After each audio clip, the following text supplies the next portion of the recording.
बात जा रही है ना, किसी भी परिस्थिति में फॉर्म नहीं भरना है।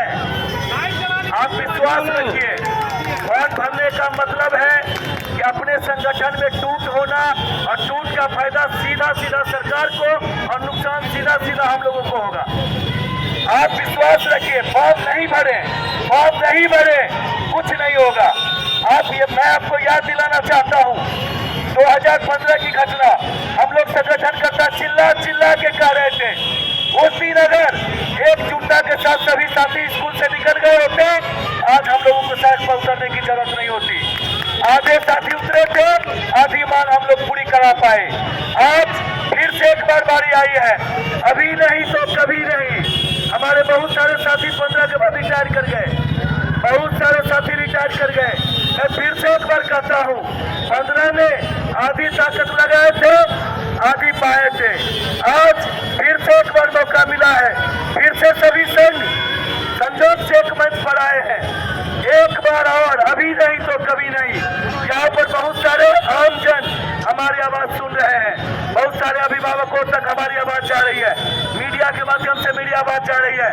मैं कहना चाहता हूँ कि आम लोगों में, विद्यार्थियों के सामने हम लोगों को नीचा दिखाने के लिए परीक्षा के नाम पर डिमोरलाइज करने का प्रयास किया जा रहा है।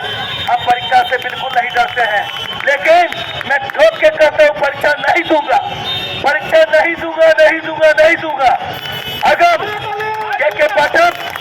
के पाठक को लगता है परीक्षा देना चाहिए, तो अभी जो इस बार यूपीएससी का एग्जाम हो रहा है, जिसमें नए अभ्यर्थी बैठेंगे, अगर के पाठक साहब को आईएएस बने रहना चाहते हैं वो, तो नए साथियों के साथ यूपीएससी का एग्जाम में बैठे। हम लोग भी यूपीएससी का एग्जाम देने के लिए तैयार हैं। मैं कहना चाहता हूँ कि नए नए जॉब देने के लिए बिहार सरकार अगर नए वैकेंसी लाती है, नए सीट भरती है, तो उसमें परीक्षा ले, कोई आपत्ति नहीं है। बीपीएससी से नहीं, यूपीएससी से ले, नए परीक्षा की तैयारी करेंगे। लेकिन जिन साथियों की जिनको नौकरी 20 साल पहले दी गई और उनको नौकरी में बने रहने के लिए यदि नए साथियों के साथ परीक्षा लेने की बात की जाती है, तो सीधा सीधा उसको अपनी मांग से भटकाने के लिए, डराने के लिए काम किया जाता है। आप लाइए, विभागीय परीक्षा लीजिए, जिनको मर्जी होगा देंगे, जिनको हेडमास्टर बनना होगा, जिनको पीईओ बनना होगा। अभी रिटायर किए हुए बहुत सारे शिक्षकों को पीआरपी के पद पर भरा गया, क्यों नहीं? इसी में परीक्षा लेकर के पीआरपी बनाया गया, प्रमोशन दे करके। क्यों नहीं? आज हजारों पद हेडमास्टर का खाली है, उस पर परीक्षा लेकर के हेडमास्टर का पद भरने का काम किया जा रहा है, पीओ का पद भरने का काम किया जा रहा है। ये सीधा सीधा हटाने का, डराने का, और जो सरकार पीटती है कि नौकरियों का नई नौकरी दी जा रही है, नौकरियों की संख्या बढ़ाई जा रही है, इतना लाख नौकरी दिया, ये सब झूठा टकोसला है। मैं आपको कहना चाहता हूँ कि जो वैकेंसी लाया गया, जितना भी वैकेंसी 1 लाख वैकेंसी लाया गया, तो 50 से 60 हजार वही शिक्षक उस पद पर गए हैं। नया वैकेंसी कहाँ है? क्या सरकार बताए कि नया अगर वैकेंसी लाया गया है तो कितना सीट खाली हुआ? ये भी तो अगला सरकार दे।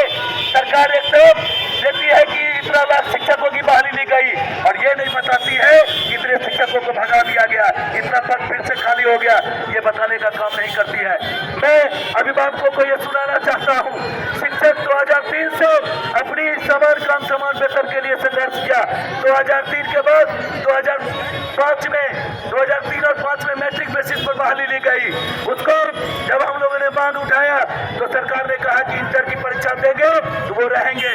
बहुत सारे हमारे साथी मैट्रिक इंटर की परीक्षा नहीं दे पाए, किसी कारण से उनको हटा दिया गया, और जो साथी इंटर परीक्षा पास किए उसको कंटिन्यू किया गया। एक परीक्षा, दूसरा परीक्षा टीपी का 2 साल का ट्रेनिंग करा करके दूसरा परीक्षा लेकर के कई 6 महीने में कई परीक्षा लेकर के 4 परीक्षा लेकर के उसको ट्रेन किया गया, ट्रेन करके अस्थायी किया गया 4-1-5 परीक्षा। उसके बाद फिर तख्ता परीक्षा लिया गया 6 परीक्षा। क्या है ये? सीधा सीधा आपको समाज के सामने नीचा दिखाने के लिए, हमारे ही स्टूडेंट के सामने हमको नीचा दिखाने के लिए ये सब सरकार की साजिश है, ताकि हम लोग सर उठा करके अपनी मांग नहीं रख सके। साथियों, डरने की जरूरत नहीं है, घबराने की जरूरत नहीं है। यदि जान देने की बारी आएगी तो मैं जान दूंगा। इसका उदाहरण है में भरा गया। मैं जेल से नहीं डरा, हमारे साथी जेल से नहीं डरे। सरकार ये नहीं सोचे कि शिक्षक पीछे हट जाएंगे।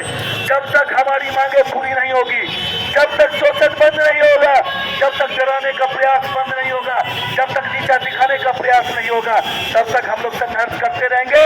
और इस बार आज या पार की लड़ाई है, एकदम अभी नहीं तो फिर मैं कहता हूँ कभी नहीं। सारे साथी तैयार होइए, इसी बार सभी मांगे पूरी होगी, नहीं तो सरकार हटेगी। हम अपनी सरकार बना करके अपनी मांग पूरी करवाएंगे। इसके लिए भी हम लोग तैयार हो जाएंगे। इसके लिए तमाम शिक्षक अभी से वोट लिए बैठक करके हम अपने अपने संकुल स्तर पर बैठक करिए।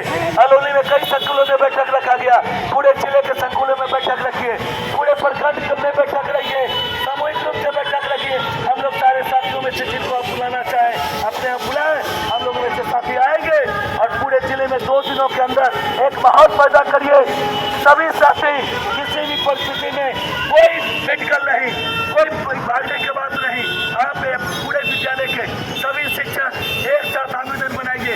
उस विद्यालय के जितने शिक्षक हैं एक साथ ऊपर सिग्नेचर करिए और एक साथ वहाँ पर हेडमास्टर साहब के सामने रखिए। जो हमारे साथी हेडमास्टर के चार्ज में है वो अपना आवेदन डीओ को दीजिए। डीओ को दीजिए कि हमारा राष्ट्र का आह्वान है, उस आह्वान के साथ हम लोग हैं। मैं आपको विश्वास दिलाता हूँ, किसी साथी के साथ अगर कुछ होगा, मैं आपको याद होगा कुछ दिन पहले यहाँ पटना के आंदोलन में कार्रवाई की बात हुई थी, हमने लिख के दे दिया था डीओ को।